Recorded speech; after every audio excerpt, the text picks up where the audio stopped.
vraie maîtrise de vos événements.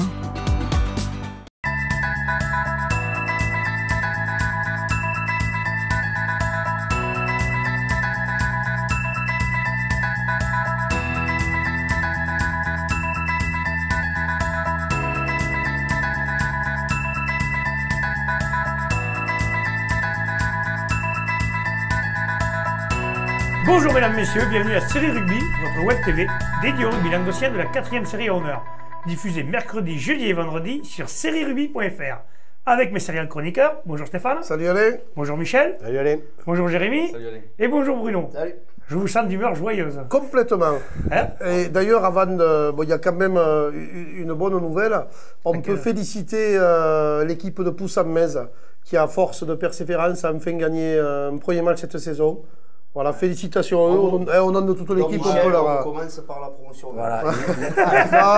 Après, Voilà. tu me bouffes ma chronique. Quoi. Voilà. Ça, la surprise Sympa, de tu le l'eau. remercieras ton ami. Quand il n'éteint pas le micro, il te bouffe tes chroniques. Ouais, Ah, tout ça pour dire que les saisons galèrent. Voilà, Ouais. et ça serait bien maintenant que la grande monte et Mende gagne enfin un match cette On leur saison. souhaite. Maintenant, on va parler des gagnants justement qui ont bien pronostiqué. Ils ont gagné 2 places chacun pour le match RCNM Dax qui aura lieu dimanche à 15 h au Parc des Sports et de l'Amitié. On va commencer par la 4e série, notre ami Bruno. Allez, en 4e série, ce dimanche, Rieux recevait Cornellans. Victoire de Cornellans 27-20. Petit bonus défensif pour Rieux qui s'est accroché, mais Cornellans était supérieur. Con Olympique recevait le Salagou Larzac et confirme sa bonne tenue depuis 2-3 semaines avec une belle victoire 22-5 contre un autre gros prétendant de la poule. Et pour finir, le Pays de Sceaux recevait Tau Rugby pour une victoire 9-3. Un match très serré, bonus défensif pour Tau. Pays de Sceaux, c'est toujours dur, on le dit souvent, mais c'est toujours dur d'aller y gagner. Ça va être très voilà. serré là maintenant. Voilà, et Tau Rugby, ce bonus défensif leur permet de rester leader sur une poule où les 5 premiers maintenant, ça se resserre et les 5 vont jouer les Il y a un match à moins là, c'est Con Pays de Sceaux. Il se joue ce C'est week-end. Pays de Sceaux comme Il se jouera ce week-end. Ce week-end, donc celui-là il sera sans doute décisif Voilà. pour la... Je pense qu'on en parlera vendredi. Voilà. Passons à la 3e série, Michel. Alors, en 3e série, la Clap Armissant recevait Saint-Jean-de-Védas. Bon, pas vraiment de surprise sur le score final, hein, victoire de Saint-Jean-de-Védas 36-11, mais quand même la Clap menée à la mi-temps, donc une bonne résistance des Audois qui malheureusement ont craqué après sur la force de Saint-Jean-de-Védas en deuxième mi-temps. Ensuite, 7 s'est imposé à Montredon. Pas une grosse surprise non plus. Pas une grosse surprise, 31-13, une victoire assez logique. Et La Palme s'est imposée face à l'Orbe Occitan. Un match un peu plus accroché où c'est la botte de Clotte, là, du côté de La Palme, qui a fait la différence et qui a mené la victoire de son équipe 11-3. Parfait. Juste sur le match de Montredon, on a noté le vétéran Ali Kadri qui a remis un peu la 44 ans. Ali joue encore. Ouais, il joue encore, il est entraîneur, mais comme ils ont des problèmes un peu d'effectifs, Montredon en ce moment, ils étaient 18 sur la feuille de match, donc les 2 entraîneurs. Et Ali Kadri est rentré à jeu en deuxième mi-temps, il s'est tordu le genou et il a quand même continué. Donc voilà, je tenais, C'est un guerrier. je tenais à le signaler parce Ceux qui qu'à le connaissent, c'est un guerrier. 44 ans. Encore l'entraîneur-joueur qui Voilà, c'est pour ça que je te donne de regardais. sa personne. Voilà, ça, on C'est bien, c'est s'aperçoit bien. que tous les Tu week-ends. il y n'aurais en a. pas pu donner grand-chose toi dimanche, je pensais, dans l'état où tu étais. Non, non, malade. c'est vrai. Bon, allez, on va passer tout de suite à la 2e série, Jérémy. En deuxième série, Villeneuve-la-Comtale recevait Bessan, victoire de Villeneuve-la-Comtale 19-17. Bessan prend quand même le bonus défensif. Villeneuve-les-Béziers recevait la Grande Motte, victoire logique 45-0, bonus offensif pour Villeneuve, on l'avait pronostiqué. Montréal-Montady qui recevait le Bassin, donc victoire 28-19 pour Montréal. Match de qualité, chacun a eu sa mi-temps. Voilà.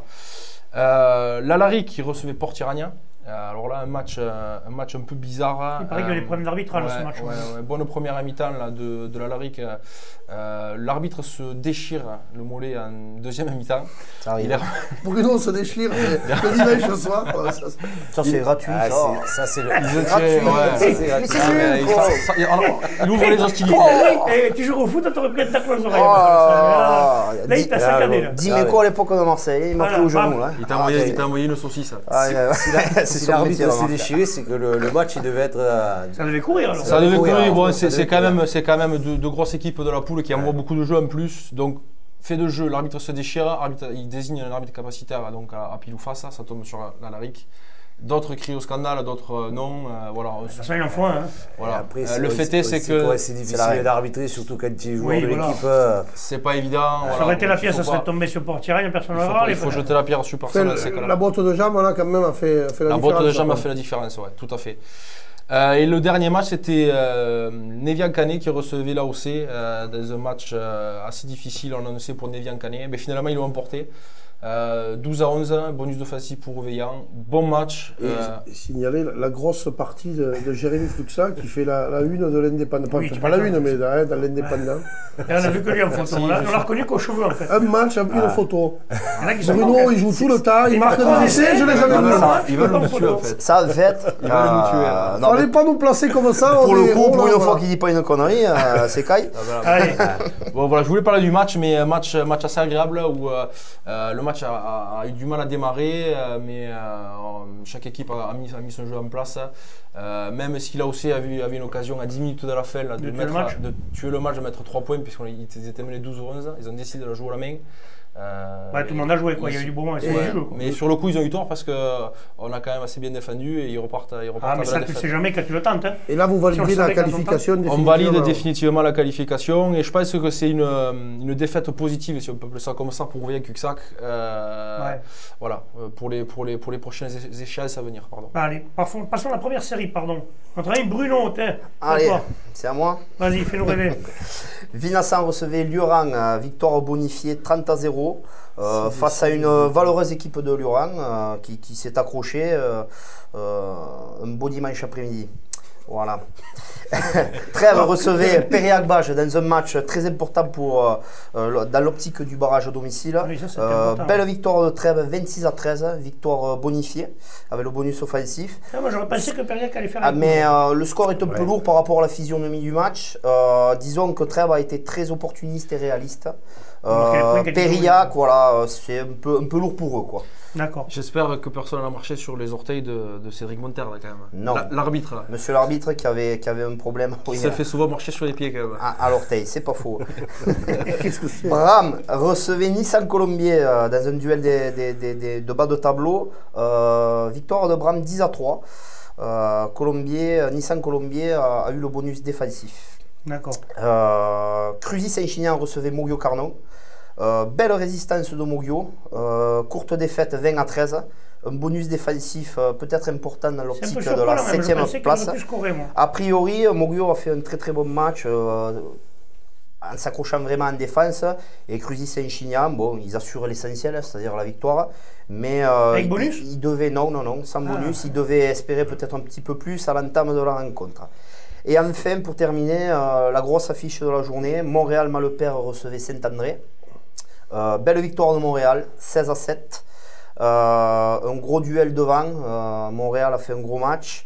A noter que Saint-André perd le bonus en toute fin de match par un drop de Laurent Pagès, demi-mêlée.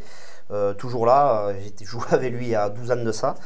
Il est toujours présent et il mène bien à la baguette son paquet d'avant. Voilà. D'accord. Saint-André, bon. On est toujours dans l'attente, là. Voilà, Saint-André, donc juste pour info, l'appel de la sanction Oui, voilà, pour le gars qu'ils qui ont est eu mordu. de 96 semaines aura lieu le 6 mars.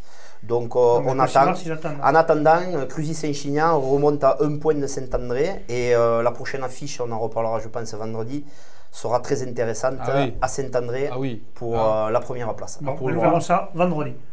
Notre ami Michel, promotion honneur. Alors en promotion d'honneur, comme nous l'a dit tout à l'heure Stéphane, Stéphane, qui t'a coupé la coupe. en fait la première victoire de Poussang de la saison. On va Donc, les féliciter, c'est bien. C'était face à Lonzac. Non, c'était pour les mettre en honneur que j'ai Ouais, dit ça, parce mais que mais c'est bien de. mais tu as bien fait, tu as bien fait.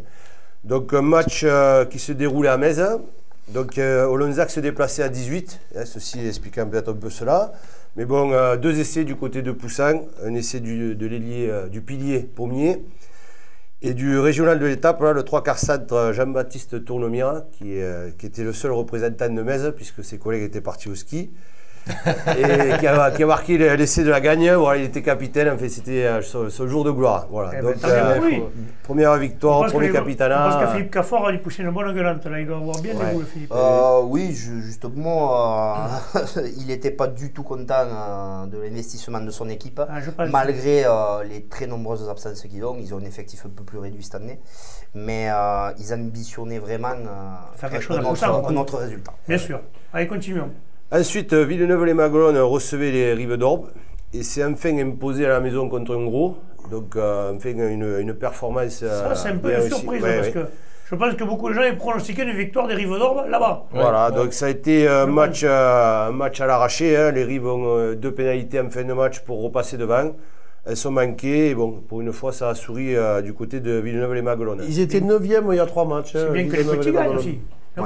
Donc là, ils font un petit bond. Ensuite, Toche Corbière s'est imposé à la maison face à Cuisa Esperaza. Bon, toujours cette équipe de Cuisa qui a un peu de mal à se déplacer. Murviel-Tézan recevait Portel et s'est imposé 17-9. Portel a le même problème que voilà, Cuisa. là aussi, gros duel devant qui a tourné à l'avantage de Murviel. 17-0. 17-0, pardon. Il faudra que tu mettes les lunettes. J'avais besoin de lunettes, tout à fait. Ah, c'est l'âge, Michel. Et le match phare de la poule, c'était Prades Pixelou qui recevait Fleury-Coursan. Donc on avait annoncé 50-50 et c'est resté à 50-50. Hein. Donc il y a eu 18-18. Alors là, par contre, les pronostiqueurs, est-ce qu'il y en a de vous qui ont mis ça? Est-ce qu'il y en a qui l'ont mis? Stéphane, personne n'a trouvé. Donc je pronostique pas parce que voilà, mais j'avais dit 50-50. Que tu t'es même moqué de moi, Stéphane. Là. Oui, non, mais je me souviens. Mais Stéphane est très moqueur que tu veux. Non, mais je me souviens de ce 50-50 que j'avais dit 10 essais partout. Allez, parfait. Maintenant, on va faire la dernière poule. Juste quand même sur le match, pour juste parler du match, c'est qu'il y a eu quand même 2 essais de part et d'autre, de belles envolées de partout. Fleury aurait pu l'emporter en fin de match. La première mi-temps a été plus à l'avantage de Prades. Donc ça promet une revanche en phase finale qui va être intéressante parce que là il faudra bien qu'ils se départagent. Et comme nous avons gardé du temps pour notre ami Stéphane, il va pouvoir nous parler de la poule d'honneur. Il ne faudrait pas que j'ai rien à dire quand même. Voilà, donc poule d'honneur, ouais, dimanche à Servian-Bougeant recevait l'Aviron Gruissanais. Pas de surprise, avec Gruissan toujours impérial, 42-0, il y avait 30-0 à la mi-temps. Bon, voilà. Devant, c'est un rouleau compresseur et les jeunes Servianais n'ont rien pu opposer que leur vaillance. La surprise, c'est presque quand même l'ampleur du score. Servian, il doit y avoir des problèmes. Il y a un petit point d'effectif, la réserve a déclaré forfait. Gruissan est supérieur, mais 42-0 à la maison. Mais ils en ont mis d'autres à d'autres équipes. Oui, hein. Pas... Donc voilà, c'est le tarif là. Hein. Je pense qu'il y en a qui en ont pris plus. La race en a pris plus. Hein. Oui, donc voilà. Donc, continuons, Stéphane. Ensuite, à Conques, c'était à Villemostoussou le match. Conques-Villemostoussou a battu les Plages d'Orbe 6-0. Donc un match... ennuyeux pour les spectateurs. Ouais, je pense, vu le score et l'évolution, il y avait 0-0 à la mi-temps. Ensuite, Conques donc a marqué... C'est peut-être Plage d'Orbe qui fait le bon coup en faisant un bonus là-bas. Ouais, bonus, mais peut-être qu'il s'était déplacé aussi pour autre chose. Voilà, parce que très certainement, ils vont être amenés à se rencontrer en barrage. Et l'un ira chez l'autre. Donc là, peut-être que le score, finalement, est pas bien pour eux. À signaler quand même qu'en fin de match, il y a eu une chaude explication qui promet, qui promet peut-être de belles retrouvailles. Eh bien, ça promet. Allez, continuons. Amande, Limoux s'est imposé 21-15. Donc une nouvelle défaite de plus pour les Mandois. Et ils ont fait le bonus défensif. Ils ont fait le bonus défensif, ils se rapprochent, il ne leur reste pas beaucoup de matchs, il n'en reste que 3. Bon, la saison est compromise complètement. Mais Limoux, enfin, fait un bon coup en gagnant et se rapproche ainsi de Bédarieux. C'est un point de Bédarieux, là. Attention, ça va jouer entre 3 équipes. Ouais. La course à la 7e place est loin d'être finie. Celui qui fera un faux pas descendra. Ensuite, à Béziers, donc Béziers-Riquet s'est imposé face à Bédarieux. 16-12, un match, joli match. Les Biterrois ont quand même montré de belles valeurs. Après des semaines difficiles, ils ont marqué 2 essais. Ils auraient même pu espérer peut-être en fin de match un bonus offensif. Mais enfin, il faut féliciter cette équipe qui ne lâche pas malgré dans la tourmente, c'est bien. louable. Mais Dario, en plus, qui était vraiment venu pour s'imposer, qui avait bien préparé le match. Et ça leur permettait surtout aussi de laisser le man de loin derrière. Moi j'ai en tête, c'est 100 points là, que vous aviez pris il y a un mois. Là, À 100 points, 87, non, mais tout à fait Vous difficile. avez gagné à Limoux, vous avez failli gagner à Limoux. Failli gagner, Failli perdre gagner, de et Dario. moi- gagné Dario. Et moi, je pense surtout, là, dans ces moments comme ça, bon, excusez-moi de faire un petit peu long là sur ça, aux joueurs, il y en a 2 ou 3 qui étaient là dimanche et qui en ont pris 100 2 fois. Je pense notamment au pilier de Har, là, voilà, qui a fait toute la saison. Jérôme Cosse aussi. Voilà, Jérôme Cosse, voilà, ils sont 2 ou 3. Voilà, il faut féliciter ces garçons surtout. Continuons. Juste un truc, on remarquera que dès que je joue plus, on gagne. Michel ne joue plus. Mais bon signe. je redis que dimanche, Est-ce tu que pouvais vraiment pas jouer en plus, je pense. Est-ce que malade, tu es hein. toujours. Voilà, Michel qui, quand Allez. même héroïque, est venu au bord du terrain, malgré Finis-moi une par le gastro. dernier match, s'il te plaît. Et le dernier match, donc, l'Avenir Bleu et Blanc recevait 6 gens pour la nouvelle. Bon, c'était un petit peu l'affiche de la journée. Magnifique match, 5 essais à 4. A signalé quand même la belle résistance de 6 gens pour la nouvelle. Qui c'est s'est une même, belle équipe, voilà, qui a même s'est permis le luxe de mener au score à un moment donné au milieu de première mi-temps. Et voilà, je sais pas si tu as eu des échos. Non, mais juste que cette équipe de Sijan, il faut la surveiller de près parce que derrière, notamment, avec Robin Griffou là, à l'ouverture, là, Il paraît qu'il a marqué un essai magnifique. Ils sont capables de faire quelque chose. Hein. C'est intéressant. Là. Ils sont capables. Ouais, Sijan. Bon, ben parfait, ben, c'était le dernier mot. On se retrouve demain avec un invité, comme tous les jeudis, Jimmy Golfa, que Xavier connaît bien apparemment, donc on aura peut-être Xavier qui sera là aussi. De retour. Entraîneur du Salagou, Larzac. Messieurs, bonne fin de journée, transpirez bien sur tous les terrains. Allez, au revoir. Allez, ciao. Ciao.